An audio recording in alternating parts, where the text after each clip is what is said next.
Hi everyone, it's me. So today we're going to talk about health. Yay! For those of you who don't know me, my name is Alanna and I'm a Canadian who has been living in Kent, England for the last 4 years. And I realized that I hadn't really ever talked about the NHS here in England specifically, and I thought, let's do that. So this video is not an explanation of all the intricacies of the NHS or the pros and cons or how it all really works, because I don't know that and I'm not going to pretend that I know that. Okay? So this video is going to be my specific experiences using the NHS as a Canadian here in England on a working visa, and just, you know, my own opinions, because literally nobody asked for this. So without further ado, let's go. So it goes without saying that this will obviously depend on where you live in the UK. For me specifically, I live in Kent, which is in the southeast of England, and I am here in the UK on a visa. Obviously, Canadians can't just show up. We gotta pay to be here. A lot of potential expats, and maybe even Brits themselves. Hi, hope you like this video. You may not realize that when you come to the UK on a work visa, you have to pay what's called the National Health Surcharge, if I remember that correctly, and it is quite often a lot of money. Like, it's a good chunk of money. So basically you pay for your visa, which is its own thing. Maybe you pay extra fees for certain like speed. I'm thinking of a word that I don't know what the word that I want to use. You know when words are hard. So you look on the website, the UK Gov website, and you see, okay, this is the visa I'm gonna go for and this is how much it is. Oftentimes that figure does not include what is called the National Health Surcharge, and this is where it gets fun. So you have to pay for the visa, the fees, whether you want, you know, any sort of premium service. If you want your decision made quickly, you have to pay extra. Everything is paid extra basically, but you also have to pay into the NHS, which is the National Health Service. Can you imagine if I got that wrong? What if I did get that wrong? What if it's not National Health Service? So if you are coming to the UK, or you're planning on coming to the UK, or you've dreamt about it, please understand that you pay for the visa, but you also have to pay into the NHS. It is non-negotiable. You gotta do it. Sometimes it's as much as the visa itself. So if you're aiming to save like £1,500 for a 2-year visa, you might have to pay, you know, $1,000 into the NHS. It is not little change. It's big money, okay? Have I made that clear? So you get into the UK, you land, you hopefully start working, you get settled, and right from the get-go, you can use the NHS like a regular citizen. So we're talking things like A&E, which to North Americans is the ER, like the emergency room, going to the hospital. Here you normally say A&E or go to hospital or whatever. That I haven't needed to use. Knock on wood, please. Knock on wood for me. At this point, I've never needed to go to the hospital. I've never needed to go to A&E, and I'd like to keep it that way. But it is it's very comforting to know that I could go if I needed to. The main thing though for, you know, just day-to-day life basically is doctors and, you know, seeing a nurse, that kind of stuff. That stuff I've used quite a bit, and it is a wonderful thing knowing that I don't have to worry about how much it's going to cost for me to go see a doctor. Like, that is a big deal, and that is really important. Now, before we get into it, there are some words that are different. So here in the UK, you usually say a GP, which is a general practitioner. I need to see my GP, whatever. In North America, we tend to just say doctor. So I need to go to the doctor. I have a doctor's appointment, what have you. So GP versus doctor. We also tend to see in the UK, you might say the surgery or the doctor's surgery. Do you say doctor's surgery or GP surgery? I'm not sure about that one, but definitely surgery, as in the building that the doctor does their stuff in, which was always really confusing to me because they don't do surgery there. it's a doctor's office, which is what we say in Canada and the US primarily, is more a doctor's office. So I need to go to the doctor's office. So-and-so's at the doctor's office. In the UK, you're gonna hear surgery instead of office. Why? I'm not sure. I'm sure somebody else can tell you that. Nurses as well. You can see a nurse on your working visa here in the UK. The nurse that I've dealt with at my local surgery is so wonderful. She's the nicest person I probably have ever met. If you're watching this, you're wonderful. So the nurses here, from my experience, have been incredible. And the doctors as well. I haven't really needed to see the doctor that much, thankfully. Knock on wood again. Knock on wood for me, please.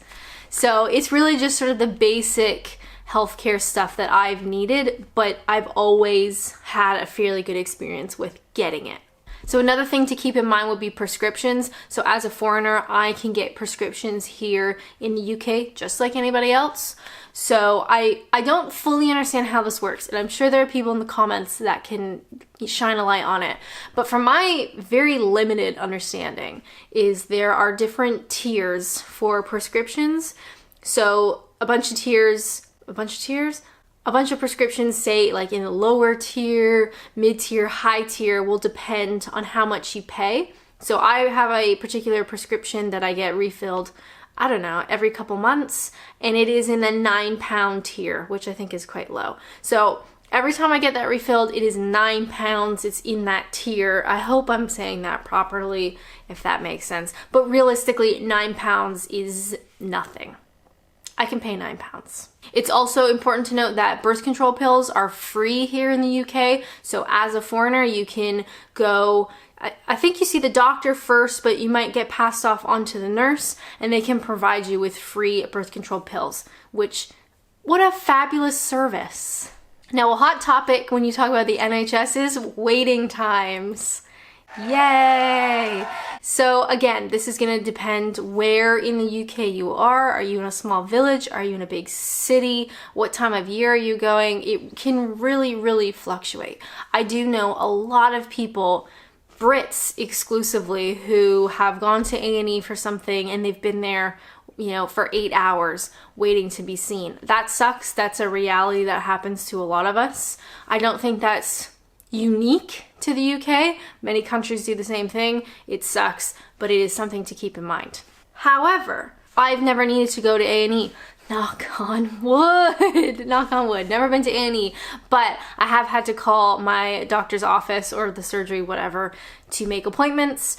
And those can, again, really fluctuate. I remember one time I called to make an appointment with the nurse, and it was 2 months. So that was a wait. Another time I called on a Monday morning to see the nurse. Nurse is only in 2 days a week. So that Monday morning I called, and by that Friday I saw the nurse that afternoon. So a lot of people ask, how does it compare to Canada? And thankfully, I haven't had to use too much of the healthcare system in Canada. I am quite clumsy, but thankfully never clumsy enough to get into the emergency room. So it is very similar in that you don't need to worry about going to the doctor or going to the hospital and having to pay huge amounts of money to get the treatment that you need or to speak to somebody. And that is, I mean, it will always, there's as many negatives as there are, it will always come down to that fact that you can go and you are not going to be bankrupt by visiting the doctor. Now, I know some people get a little bit miffed. Is that the appropriate way to use that word? Because when you come to the UK on a working visa, you have to pay that big lump sum into the NHS. And then, of course, you are taxed while you're working here. So it kind of feels like you're paying twice, which personally, I don't feel that way. I sort of see it as, I have not contributed to UK society in any way until moving here. So I'm paying a lump sum to make up for all those past years. And then moving forward, I am paying my taxes so then I can contribute. That's at least how I see it. But it is a lot of money, and it is something definitely that you need to budget for if you are going to move to the UK. Another thing to keep in mind, just, you know, one tip to another. When you pay into the NHS as part of your visa application, you do not get that money back. Okay, it's gone forever. So if you say your visa is 2 years, you pay for the visa, you pay for 2 years worth of NHS use, if you want to look at it that way. So all that money goes to the government and you will not see it again, of course. If something happened and you needed to leave the UK, like you were not coming back, maybe you found that you just didn't like it, maybe you had some sort of family emergency, whatever it is, you're gonna cut your visa short, you're not gonna stay for the full length, guess what? That money does not come back to you. Not your visa money and not the NHS money. It is gone. Okay, so say goodbye to it at the beginning because you're not seeing it again. So it's just something to keep in mind if you find like, ooh, I really don't like it here. By all means, don't stay if you don't like it, but just understand that that money has already been paid. Okay. Thankfully, I've had a really fantastic experience with the NHS my time here in England. I've been here 4 years now. Like I said, never needed to use A&E, but I know it's always there. Never needed to use a walk-in clinic, but I know they're always there. And I've had some really great experiences with doctors and with nurses. So far, overall, knock on that wood, I've had a fantastic experience with the NHS. I guess another thing, while we're, spouting off wisdom, when you want to call emergency services here in the UK, it's 999, which was something I never thought about when I first moved here. 911 is so ingrained in me as a person and all the pop culture stuff you watch, all the American movies and TV shows, it's 911, but that is not the case here in the UK. It is 999 for emergency services. And I know they also have, I think it's 111, which is like a helpline for non-emergency issues. Like if something's happened and you're not really sure what you should do, you can call 111 and they'll give you some sort of advice. Again, never needed to use it, but if something happened and you're like, ooh, should I go to the hospital? Should I not? Like, should I just make an appointment with my doctor? Like, I'm not really sure. You can at least call and they can give you their best opinion on what you can do. So that has been my experience with the UK. No, that has been my experience with the NHS in the UK as a foreigner. Of course, it is not perfect. It's not a perfect system. There are flaws, but it is such an important thing to have. And I hope the UK just grabs onto it with both their bony little hands and just don't let go of your NHS. But I think that's it for me. I think that sort of sums it up. I've had great experiences, not perfect, but the fact that, I can go to see my nurse or doctor or A&E or walk-in is fantastic. Of course, I've paid for it, but you don't get anything for free, do you? As always, thank you guys so much for watching, and until next time, bye!